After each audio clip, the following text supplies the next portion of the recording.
are watching Influence Media, PSI TV, the Netflix of biz brands.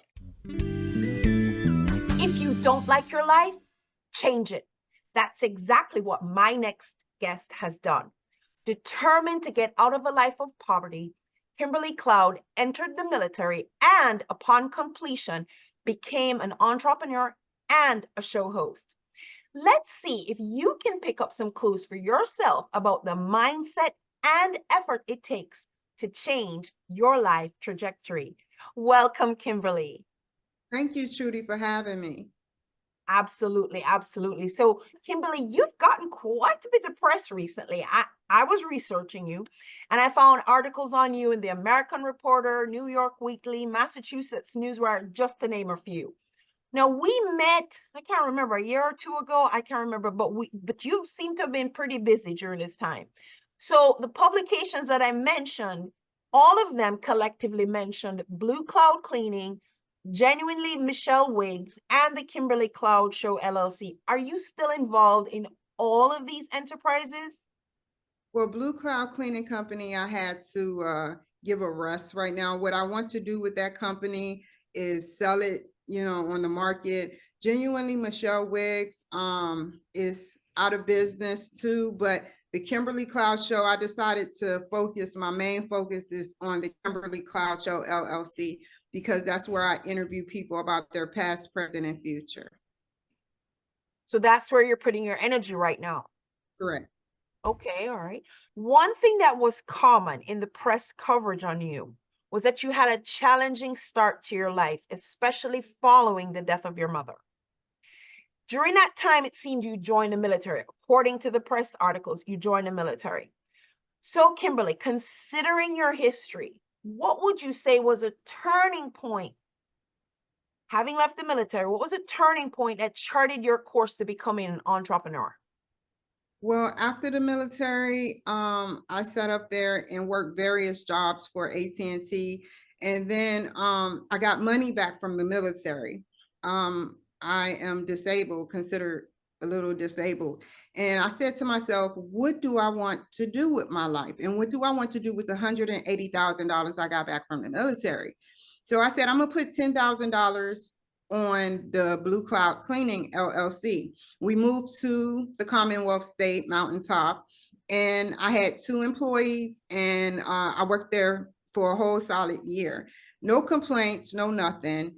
And I had fun. Like what chartered it was the fact that as a person working regular jobs, I wanted to do more with my life. I wanted to be better. And I think of, I am an innovator leader. I think of various ways to upgrade my life and upgrade my show and upgrade different things that's affordable within my realm. But that's a great question. Like, I love to innovate. I love, like, I'm like an inventor too.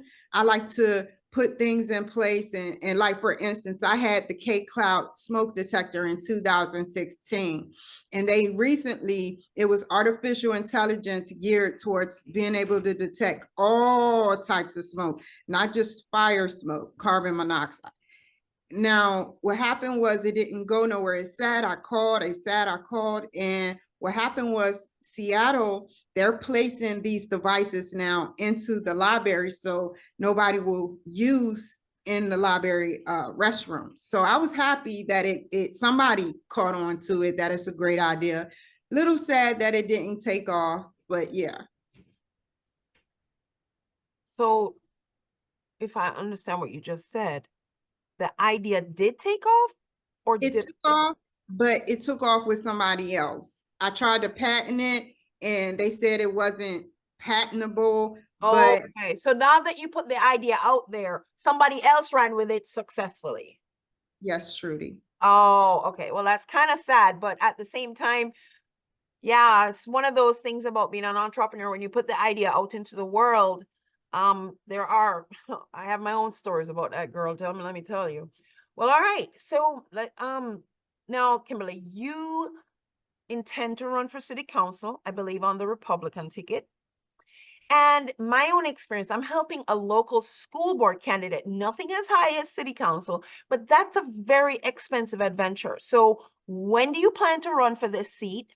And would you do another write-in like you did for Senate in the past? And there's a bunch of questions. And how do you expect to get the traditionally Democratic African American vote? Okay, we're gonna campaign. I don't plan to do a write-in. I spoke with the director of the Republican Party, and we spoke about he did a presentation on how everything's supposed to go. Like, they want me to start, like, for instance, I spoke with Julie. Julie is a part of the 47th district, and they go to every Wednesday or Wednesday of the month, they go to a hotel room. They have a light dinner and they speak. It's recorded, and they speak about, problems that's affecting Seattle. So I was invited, but I didn't get to go. But next month I'm going, because I get to meet the various voters. I get to meet her. I get to probably meet Matthew again.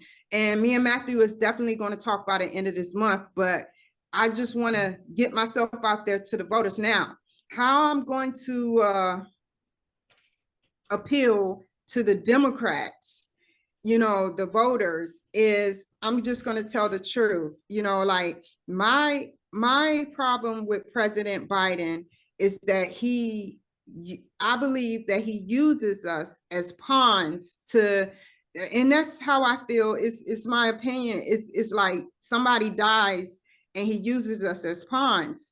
Like, oh, her family died, and I feel remorse, but why don't you do something about it? Close the border. Close the border. I watched State of the Union yesterday. He refuses to close the border. 2-year-old boy got shot walking in DC. One guy that worked for President Trump got shot in the head by illegal.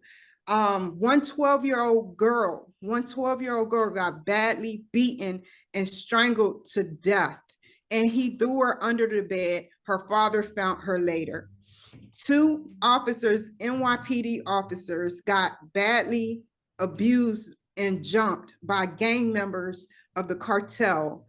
I even met somebody from the cartel, and also 5 members from the cartel, when I ran for US Senate as a write-in, came at me with guns because I was talking heavily about illegal immigrants. Like, they're killing our people, our citizens. And if the Democrats have to realize, the African Americans, that the Republicans, I have reason to believe that the Republicans care about us. Like, I have proof. They want to make America great again, and I want to make America great again. I want gas prices to be down. I want me to be able to buy a loaf of bread and not have to break the bank to buy one, or milk. I want to see this city, they're doing fentanyl out on the streets, and I want to see the city get better. Like, get the meth off the streets. They're having meth labs and fentanyl labs. We already have a problem with our lower class people making meth labs and making fentanyl labs. We need to give them more access to regular businesses out there. Make it easier for them to get businesses. Make it easier and not flop. Give them the education and tools. Maybe they'll have a food business. Maybe it'd be more like they came here and now they have businesses. They have higher seniority over me and you. Like, I don't like that. And I think my Black people need to do their research. Trump developed the Platinum Plan. It was a very short plan, but he was going to build on it every year. I did my research, and that's why I'm sticking with Republican, and a lot of African Americans is going Republican now, seeing what's going on, because the blood of the children is on Biden's hands. Those are some powerful fighting words, young lady. Well, your email signature also indicates Among your many adventures, you're also an addictions counselor. So, addictions counselor, entrepreneur, you're in school, you're running your show, you're a mom. Kimberly, how are you doing all this? It's not easy. Like I'm not a counselor right now per se. I was a counselor.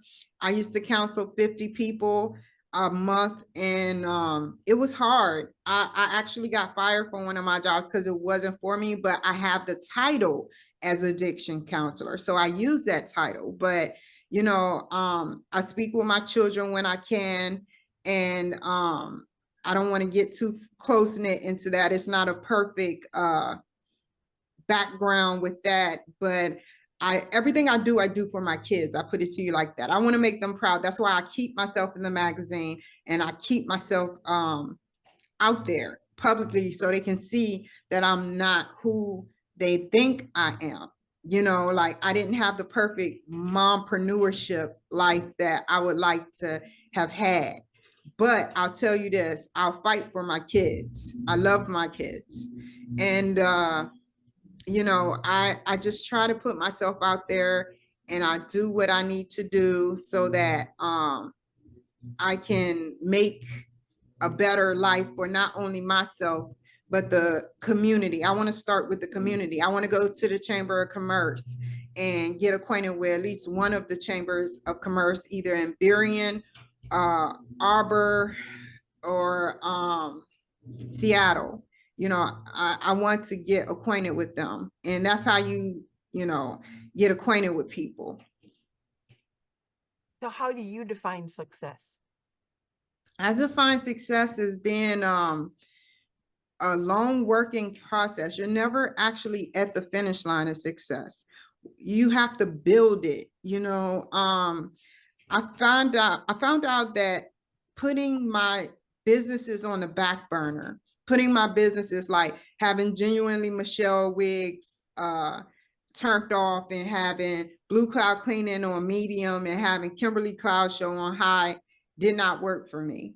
So I am sticking with one thing, which is the Kimberly Cloud Show while going to school for my master's. I want to get my master's and then take a break and get my doctorates. That's the plan, but it's not as easy as it looks, So what I do that's therapeutic for me for success is I put my show, like I'll sit up there and make a live event about my Kimberly Cloud Show with the master's program of University of Phoenix. And what I mean by that is I'll sit up there and do my schoolwork, edit my videos, and do various things online because it's therapeutic. I love to do therapeutic things. And as long as I'm happy, it runs smoothly. And I talked to Matthew, which is the director of the Republican Party,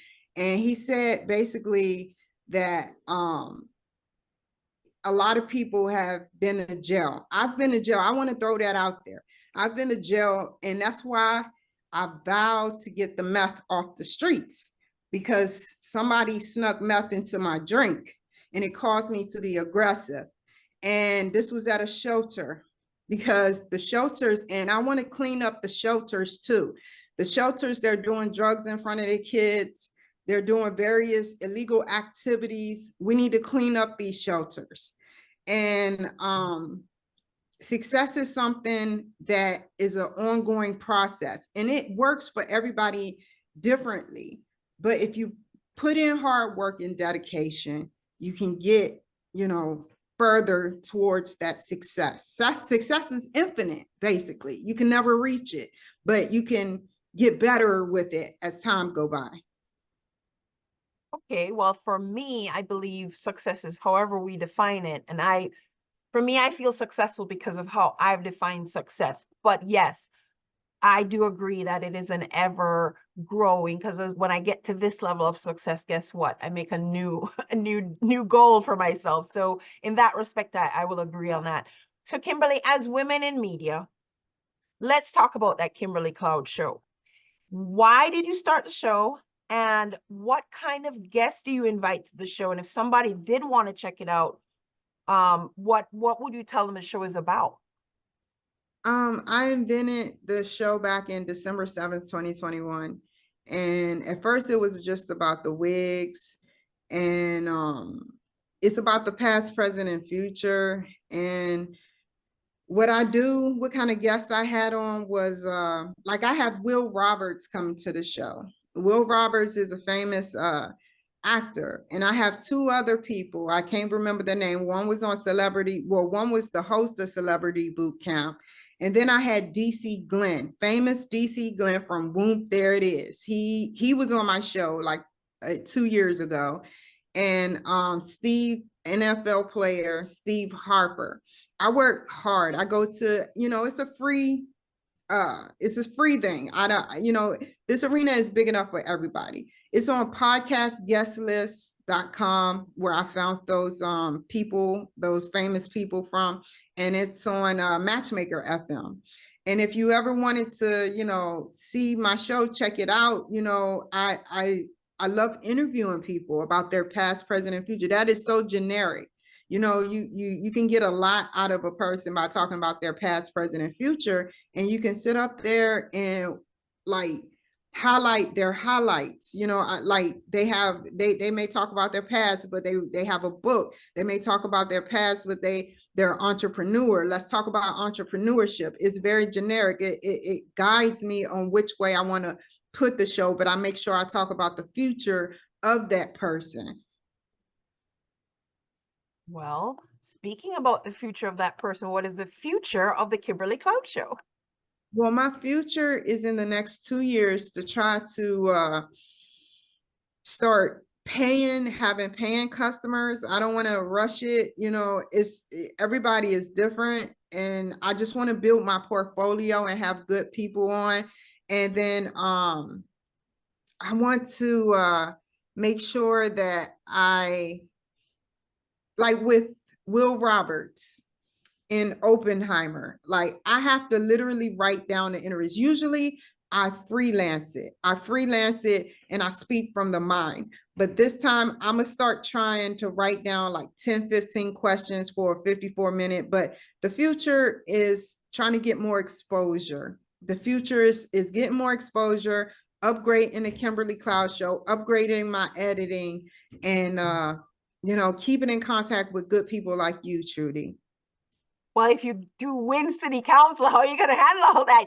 You may even have to give up the show. Oh my gosh, that would be terrible. I may sell it. You may sell it. All right.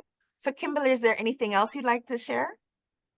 I just wanted to say thank you to Trudy. I have a book that's out on Amazon. So yeah, check it out. It's called Life of a Cloud. Awesome. What's that book about, Kimberly? It's about my past, present, and future, pretty much. That's where I got it from. Everything coincides together about my past growing up as a child and the abuse I endured, and where I was. It's a couple years old. I have to upgrade it, but it was where I was in the future, which was getting my bachelor's at Coppin State. All right, there you have it, ladies and gentlemen. Kimberly Cloud of the Kimberly Cloud Show LLC. You can find Kimberly at Facebook, and we will put the link for that, but it's facebook.com/the Kimberly Cloud Show 39. Kimberly, thank you so much for being my guest today. Thank you. You take care.